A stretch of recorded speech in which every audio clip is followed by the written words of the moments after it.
Nasi isimemo inkosi lesentako namhla ekuseni yammemetela ngemlomo wemprofethi Isaya uthi wotani manje sitawubonisana noma tonoteni tibovu njengengadi titabamhlophe njengangcocwana noma tibovu chu titabamhlophe njengeboya betimvu.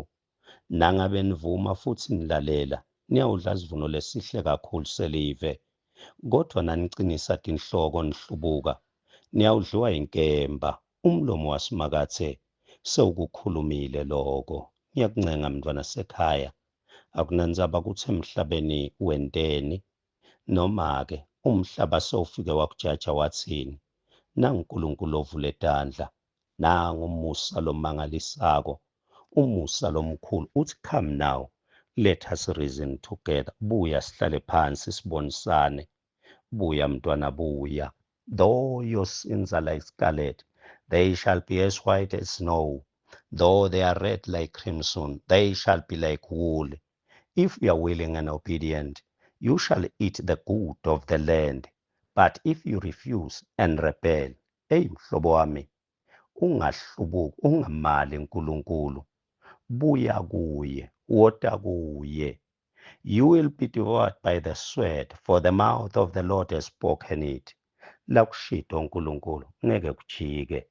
Akunandzaba ukuthi emaceleni kwakho bani bathini. Kunebantfu labathi ngeke kwenteke uNkulunkulu adale umuntu abese uyambhubhisa. Lalela ngikutshele, lakushito uNkulunkulu kumile. Labo bangani bakho ngeke bakusite ngalutho kutintfo labangakwelekelela ngayo. Sonzela mntwana sekhaya, uNkulunkulu usakwentela umusa namhla. Buya. Sawubona mhlobo wami, sawubona mntwana sekhaya. Namhla ekuseni kwaphindze kwaba yintokoto kimi ukukubingelela kulo ligama lelihle leliphakeme nalelinemandla, igama lenkosi yethu Jesu Kristu. Namhla nasi singwasethi sekuphila babe wethu uNkulunkulu asitekele sona encwadzini yemakhosi ekucala, 1 Kings chapter number 22. Ngicela kufundza lo verse 31. Empeleni ukukhuluma ngalesihloko sethu lesicale ngaso. Inkosi yaseSiriya beyiyale tindvuna tayo tetincola tempi letingemashumi 32 yathi, nine ningalwi namuntfu lomunye, noma mncane noma mkhulu, nicondzane kuphela nenkosi yaka-Israyeli Ahabu. Bayekeleni bonke labanye. Ningabenti lutho, noma ningababona abaphethe tikhali, noma ningababona banjani, bayekeleni. Nicondze ngco ku-Ahabu. Ngabe liyini lithemba lemuntfu longenaye uNkulunkulu? Ngabe vele umuntfu longakethemba isimakathe uyawuphepha kanjani? Yini layawuyenta? Uyabuta ngisho naJobe uthi ngobe liyini lithemba lalo ongamesabi uNkulunkulu. Awu mntwana sekhaya, ngabe uyawuphunyula kanjani? La sifunza khona livi laNkulunkulu. Ahabu uzuza umusa. Ahabu wentelwa umusa. Noma kwase kuphumile ukuthi Ahabu utatiyela yena ekufeni kwakhe, but umusa wavulelwa umnyango wekulungiswa. Kuthi Ahabu uhamba uyocela inkosi Jehoshafati, inkosi yakaJuda, ukuthi ngicela umane uhambe nami, ngifuna kuyouhlasela iRamont Gileadi. Avume Jehoshafati bese uthi asiyobuta kusimakathe. Walithola lithuba. Lithi-ke Ahabu walanza abaprofeti bangani bakhe 400 wonke.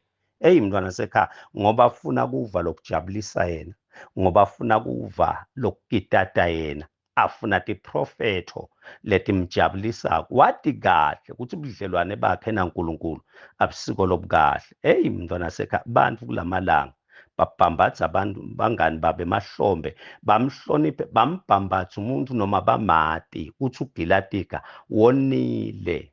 Kude lo mekhutako, kude lo mtshela liciniso. Naba-ke laba prophet bamtshela lelo kufunwa nguye Ahabu. Kwangathi le ngiJehoshafati ithimule ithi no, noma baba nengangaka labantu babakhuluma ukona lokuvela kusimakathe. Uyabuta-ke ukuthi sekude namunye lomunye ungaba ngumprofeti.